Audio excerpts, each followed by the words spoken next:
Hello and welcome back to the 46th episode of the American Fitbaw Cast. You've already listened to us summing up the movements and our projections in the NFC East. It's time for us to move across to the West. Your favourite division by all accounts. As I said at the end of the last quarter, the NFC Best.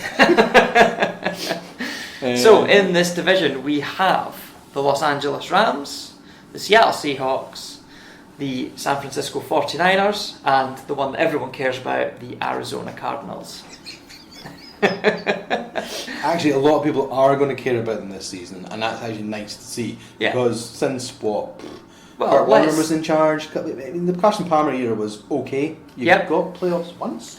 Yes, got all the way to the championship game and lost out to the Green Bay Packers in 2015. But other than that season... No, beat the Packers, lost out to the Panthers. So we lost out. Right, that's it, yes. But other than that season, it's been a bit of a kind of barren spell for Arizona. Yeah, it kind of tailed off, and there was sort of, they won't sort of follow up on that, and then it just sort of fell away. Yeah. And it's not really happened since then. And then there was the abomination that was last year under Steve Wilkes. So which we don't talk about anymore. I suppose Arizona's the place to start then, since we are on that path already. So obviously the headline moves are head coach has changed. So out with Wilkes, in with Cliff Kingsbury, who has never coached in the NFL, let alone being a coordinator or anything. So he has come from the college game where he had not a great record as well. And then transferred to USC, and then 4 weeks later wanted to quit them so he could go to the Cardinals or something crazy so like he was relieved of his duties at Texas Tech. Just opening it up, I think you're right. Moved across to USC as their offensive coordinator. But then took some interviews for NFL head coaching jobs. Texas A&M actually. Texas A&M. USC. Yeah, sorry. Okay. So he was interviewed by the Jets as well, interviewed by the Cardinals, and was offered the Cardinals job and took it. He is very close to Sean McVay in terms of, I think they're quite good friends. He also, as a player, spent time as the backup quarterback at the New England Patriots. He was drafted by the Patriots. Part of the Superbowl winning. Yeah, but from 30? I can't do the maths. What's that? Roman numerals 38, 2003. Yeah, and actually, I was reading something that he actually, in terms of his coaching game, took quite a lot from his time under Belichick in New England, as I think you would if you were destined to be a coach, certainly a young coach, as he is. So I'm quite excited actually as to what he can do. Players wise, the big one is obviously out with Josh Rosen, who has been shipped off to Miami, in with the number 1 overall pick, Kyler Murray. Who by all accounts is at an okay preseason. Okay, there's been a few issues. The bad passes is my only concern. Because obviously coming out the whole scout the combine back in February, it was what was his height going to, it's the only thing everyone talked about. Yeah. Which is ridiculous because I mean, his accuracy and what he can do on the run is nonsense. Yes. I mean, he was graded as good as Baker Mayfield and everything coming out of the college system. And all everyone cared about was just, he's 1 inch smaller than the average. Than the minimum. He's never going to be tall enough. Blah, blah, blah.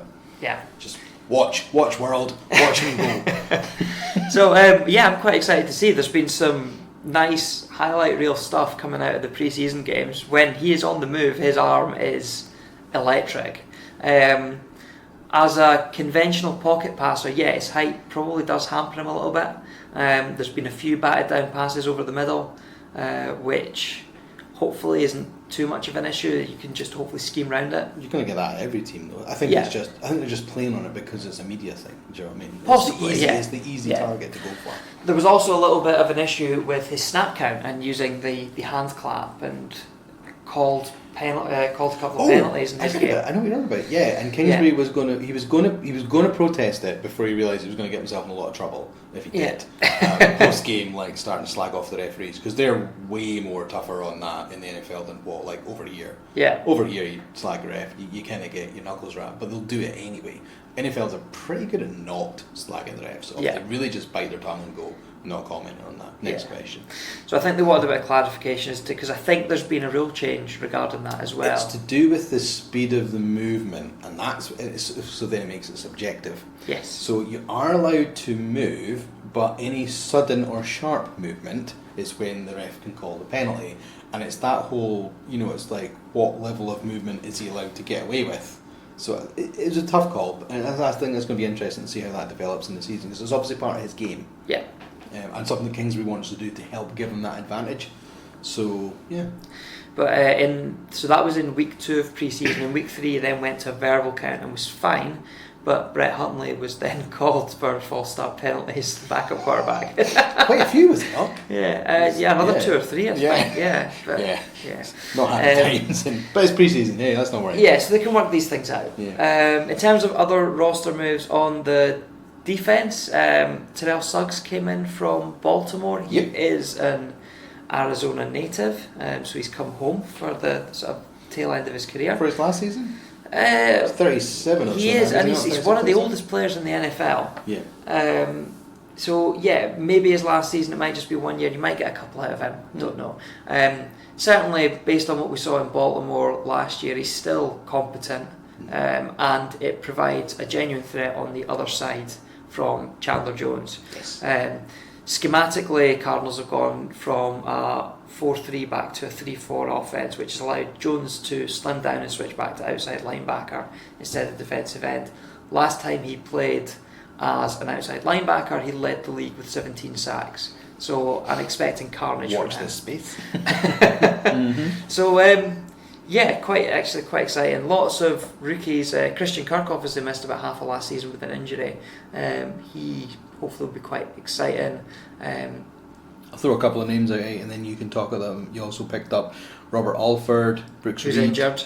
Charles Clay, Marcus Gilbert at tackle, Andre Branch, and Crabtree. Yes, Crabtree actually adding a bit more veteran steel to the receiver group. Obviously you've got Larry Fitz, but other than him, it was a very young group. Lots of rookies in there. So getting Crabtree and having Crabtree back in the same division as Talib. Fireworks. I'm quite happy with how things have gone there, and we'll discuss later on how I think they're going to do. In terms of losses, the only 3 of note I dragged out, Jermaine Gresham at tight end. He was kind of more a blocking tight end anyway. And then you 2 that have got kind of kicked for infractions because they're an idiot or because they can't get themselves in shape. So it's Robert Kimdichie, is that how it's pronounced? Yeah. And then Darius Fillon, who had only just been picked up. Fellon. He'd only just been picked up from the Chargers anyway. I don't think he actually. It was. Set him for a couple of years. Is he? I thought they re-upped him in the off-season, but it doesn't matter. Anyway, Goodbye. he was an idiot who was arrested for some stupid things. So bye-bye. And Kimdichie, he had also been arrested in the off-season and then turned up for pre-season and could not run the width of the pitch, which is a concern. So, see you later. Yeah. And right, on to the next one. Where do you want to head next? Let's go to the Bay and talk about the 49ers. Okay, so this is one of the teams I kind of struggled with roster-wise. So they brought in Quan Alexander. They obviously did that massive move to bring in D Ford. Yep. Which was for the Chiefs like 89 million or something crazy like that. That was quite a big win for them because Ford was on. Was he a pure free agent or was he franchise taggable? He was franchise tagged. He was then traded. Tagged right. and traded. Yeah. So that's quite a big boon for them. Loss-wise, the only thing I could find was Mikey Upati, but again I had this weird feeling was that this season or was it actually last season they lost him? Or is it, it's just I want to keep going to the fact that this did they bring him in? Oh, he left the cards. Left cards. So I'll ignore that. Did they pick him up though? Let's pick them back up then. Anyways, I don't know. By the by.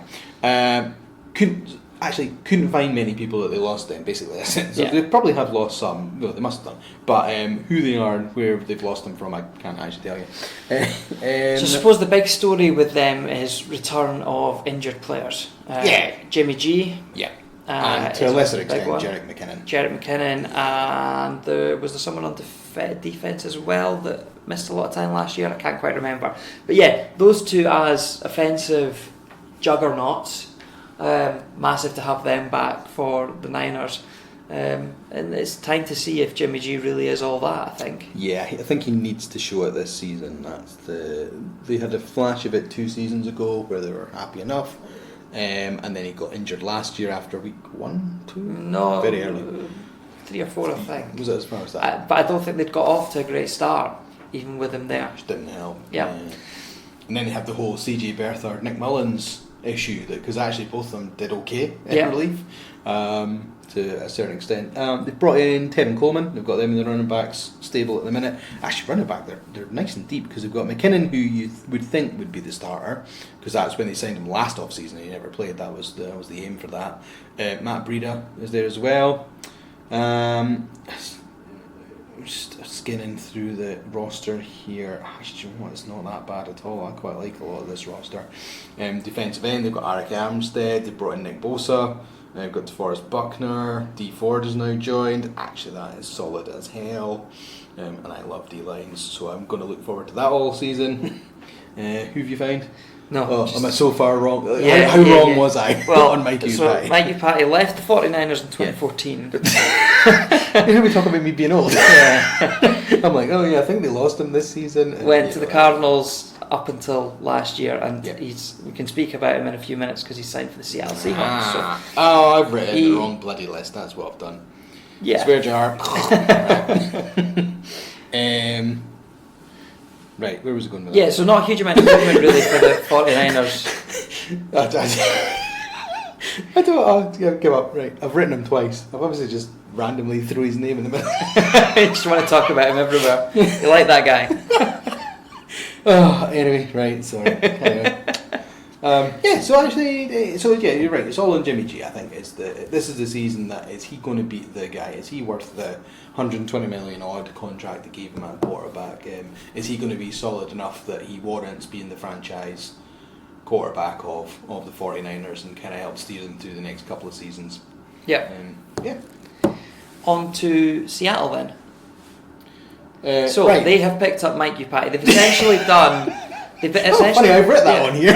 So they've essentially done a straight trade, but through free agency. So they have lost J.R. Sweezy, who has gone from the Seattle Seahawks to the Arizona Cardinals, and they have picked up Mikey Patty, who has gone in the opposite direction. So at guard. Their big thing again, quarterback. They gave Russell Wilson a massive contract. Average of 35 mil. Yeah. Which meant they basically had no option, but poor Frank Clark had to go because they pretty much can't pay everybody. So they kind of made that business decision. I think they would like to keep him around. Yeah. But I think unfortunately Wilson was swallowing up too much of the pie. So they had to lose people elsewhere. So they got away with losing. This one kind of double hurt them because they traded Frank Clark to the Chiefs, which allowed them to trade D Ford to the 49ers. Yeah. So we still end up in the same division. Yeah. Yeah. Actually, that's quite funny. Yeah, that all worked out in the end. Doug Baldwin retired. Yeah. Which is a bit of a loss for them. They officially lost Chancellor this year, but he didn't play last season anyway because of his neck injury, so you kind of knew then he was done. But in terms of officially being off the roster, he retired as well. They re-upped Bobby Wagner for the largest ever linebacker contract given out. No surprise there, he is so solid for them. It's amazing. Brought in Barkevius Mingo, which is maybe not name recognition for some of our newer listeners, but if we go back to the old days of me, because he's got such a daft name when he was drafted like 5th overall or something. I think it was Cleveland. High pick, didn't do anything for them. Surprise. A lot like a lot of Cleveland's picks over the last few years. 10 years, up until the last 2 seasons. Yeah.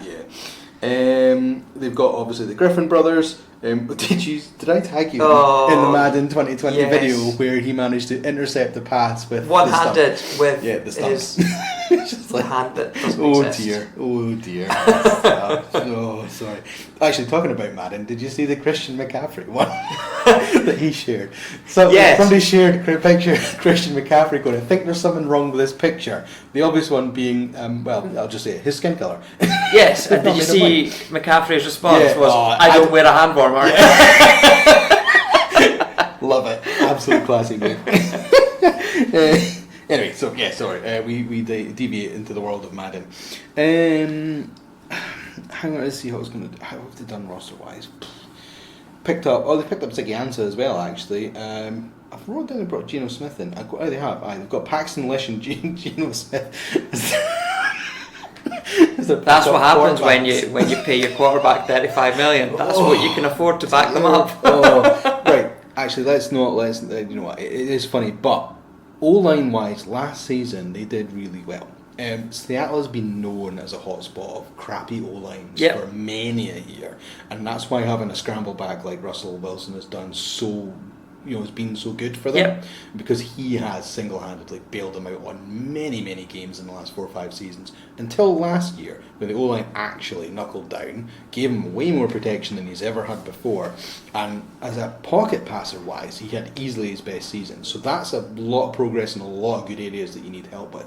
Their running back core is Chris Carson's one, but Rashad Penny, CJ Precise, all due to come back and have noticeable input, I would say, as well. So, do you know what? I'm not as panicky on them in terms of. They had a good year last year, despite fairly low expectations. Yes, that's the thing. I think the expectations have moved to round about where they were last year. Yeah. So can they just repeat what they did? It's when DK Metcalf comes back from his busted ankle or whatever it is he had surgery on. Knee. It was his knee he had surgery on. But he should still be ready on. It was more like a simple wee scope. It's nothing serious, and he could be back by week 1, but if not, probably week 2. He's not going to miss any significant time.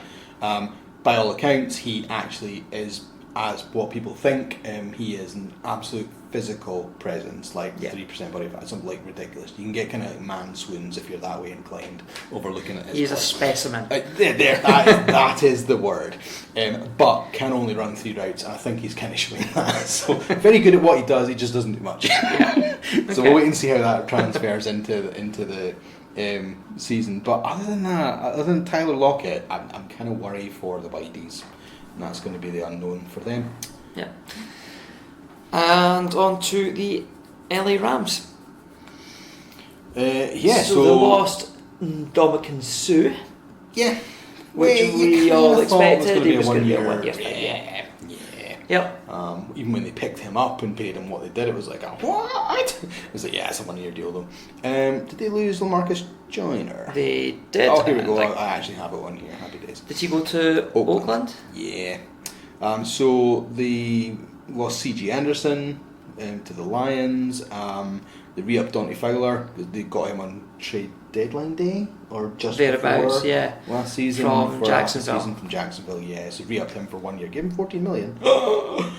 Ooh, that's good money for somebody who's on a prove it deal. Yeah. Because even now, even if he flames out now, he's like, hey, I got $14 million in the bank. It's all good. Plus his rookie contract. He doesn't have to worry about working again. Sue's the biggest in terms of name value that you've lost, really. In terms of additions, Clay Matthews, we brought in. Came down from Green Bay. Yep. Eric Weddle. Yeah. Which I totally forgot about until I was trawling through the rosters last night, which is a lovely move on your in safeties. Yeah. John Walford, who's a quarterback and I don't even know, who's from the Arizona Hotshots of the AF. Yeah. There you go. And Blake Bortles brought in as well. Yeah. Which I forgot. So. Do you know what? I suppose it's one of these weird ones. When you're starting from such a position of strength anyway, you probably don't need to do much to your roster. You're kind of just wanting to churn it over. You want to do a little bit, because if you do stand still, you will just fall behind. Yeah, exactly. Yeah. So they want to do enough, but not too much. Breaks. Yeah. And that's kind of what they've done. Yeah. I mean, I think the first pick wasn't even until the third round or something, draft-wise. Round 2, pick 61, so the bottom of the second round. Taylor Rapp at safety. Darrell Henderson at running back. Actually, by all accounts, could be a really nice person to spell Gurley. Yeah. And Gurley is probably going to have some reduced carries this year, I would think. He's not going to see the same number of touches because he has a degenerative knee. So I think that sums up the NFC West in terms of roster movements and how things have happened over the off-season, and brings us to the end of quarter 3 of the 46th episode of the American Fitbaw Cast. Join us again in quarter 4 and we will give you our predictions.